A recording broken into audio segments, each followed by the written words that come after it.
Hey book buddies, and welcome back to another episode of Sarah's Reviewing Books. In this episode I'm going to be talking about the fourth book in the Kiwis at War series, which is 1917 Machines of War by Brian Faulkner.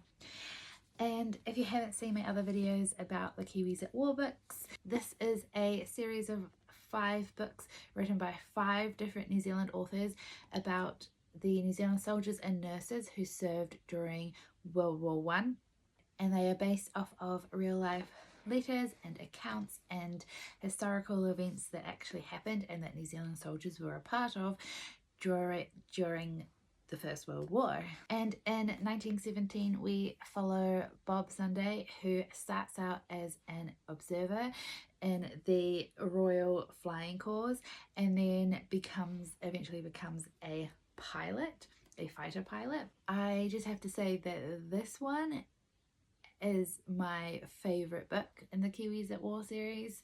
I don't know what it was about it, but I absolutely just inhaled this book. Like, I would put it down and I wouldn't stop thinking about it.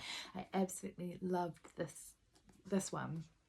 I think some of the reasons why were that whole fascination with flying, and we're in airplanes. We're in old, like some of the original aeroplanes in this book. And also this one was written in first person, whereas the other Kiwis at War books are written in third person. So I think you got a very kind of personal point of view while reading this one. It was really cool to kind of get the perspective of the fighter pilots during the World War One.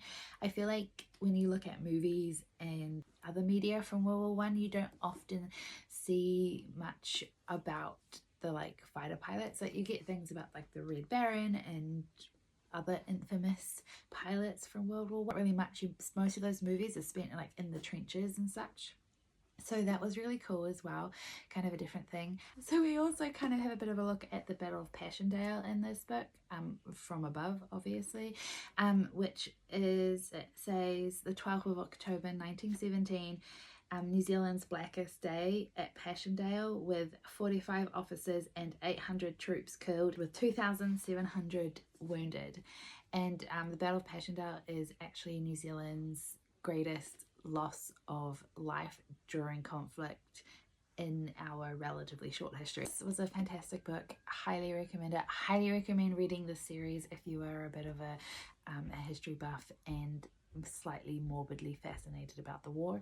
I gave this book an easy 5 out of 5 stars. It's so good. Loved it so much.